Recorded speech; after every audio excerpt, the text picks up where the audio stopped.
संसार का कचरा आदमी तभी बहुत इकट्ठा करके और बड़ा आदमी बनना चाहता है जब तक कि परम धन व्यक्ति को नहीं मिला है। और वह परम धन अगर मिल जाए, आपको भगवान मिल जाए, ज्ञान मिल जाए, भक्ति आ जाए, वैराग्य आ जाए, तो फिर ये आपको इसमें आपका मन लगेगा नहीं। व्यवहार के नाते रहोगे, सब कुछ करोगे, मगर ये धन आपको लगेगा ही नहीं। और वास्तविक धन वो राम नाम धन है। कबीरा यह जग निर्धना, कबीरा यह जग निर्धना, धनवंता नहीं कोई, और धनवंता ते ही जानिए जाके राम नाम धन होए।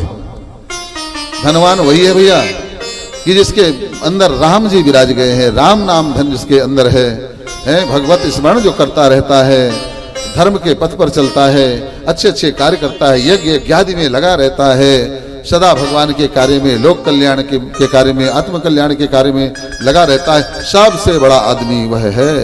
क्योंकि उसका धन कभी समाप्त होने वाला नहीं है। इस लोक में ना परलोक में पार्थ नैवेह नामुत्र विनाशस्तस्य विद्यते नहीं कल्याण कश्चित दुर्गति तात गच्छति। भगवान ने स्पष्ट कह दिया है, पार्थ नैवेह नामुत्र विनाश। अर्जुन ने पूछा कि प्रभु ये बताइए कि अगर जीवन भर व्यक्ति आपका नाम लिया और अंत में मान लो नाम ना ले पाया, तो फिर वो यहाँ इतो भ्रष्टा ततो भ्रष्टा, यहाँ से भी जाए और वहां से भी चला जाए, ऐसा तो नहीं होता है। भगवान ने कहा ना ना ना अर्जुन, मेरी तरफ बढ़ाया हुआ कदम कभी पतन नहीं होता, उस व्यक्ति का नष्ट नहीं होता है ना।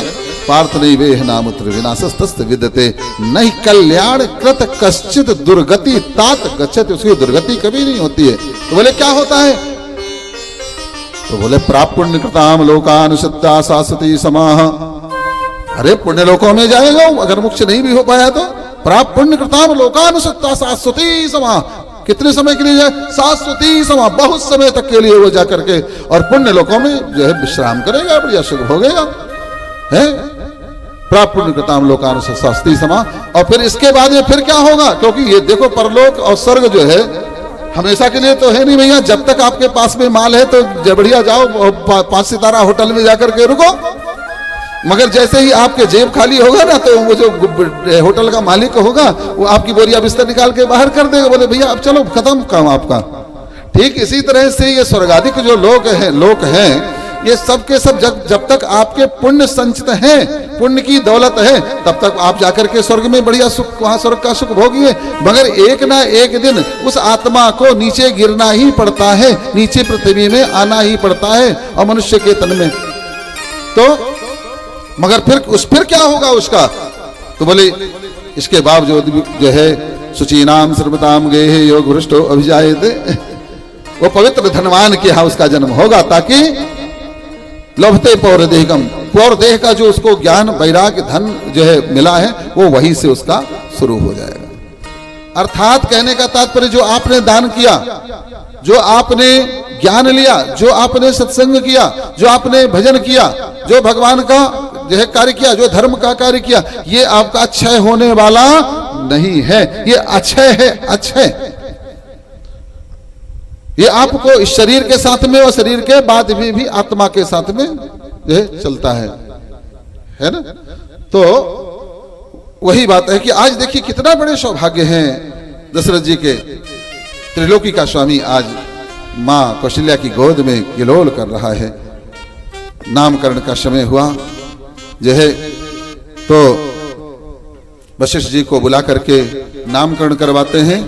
कौशल्या जी को अपनी गोद में बालक अपने लल्ला को लेकर के बैठती हैं, कैकेयी अपने लल्ला को, सुमित्रा अपने दोनों लल्ला को लेकर के बैठती हैं। और जब बड़े विधि विधान के साथ में, मंत्रोच्चार के साथ में, वैदिक मंत्रों के साथ में और बढ़िया नामकरण संस्कार होता है। देखो भाई, हमारा व्यक्तित्व, हमारा जीवन संस्कारों पर ही आधारित है। जितने हम संस्कारी, जितना अपने आप को हम संस्कारी बना सकें, अपने संतति को संस्कारी बना सकें, सबसे बड़ी दौलत संस्कार है, संस्कार। मगर आज इतनी आपाधापी है कि रुपया पैसा की दौड़ में कि व्यक्ति धन इकट्ठा करने के चक्कर में संस्कार भूल जाता है। और अगर संस्कार भूल जाए और इसके बाद धन इकट्ठा किया जाए तो वह धन मुसीबत के अलावा और कुछ नहीं होता है। इसलिए भैया धन कुछ कम रहे, मगर ये देखना आप हमारे अपने जीवन में भी, हमारे जो है संतान के जीवन में भी, परिवार में भी सबसे पहले संस्कार आने चाहिए। इसीलिए हमारी सनातन संस्कृति में 16 संस्कार जो है किए जाते हैं, 16 संस्कार किए जाते हैं। गर्भाधान से लेकर के अंत्येष्टि तक 16 संस्कार होते हैं महाराज, और ये सारे संस्कार करना चाहिए ताकि उस जीव में, उस आत्मा में जो हमारे गर्भ में आई है, हमारे परिवार में के का सदस्य बनने जा रही है, वो संस्कारित होकर के बाहर आए।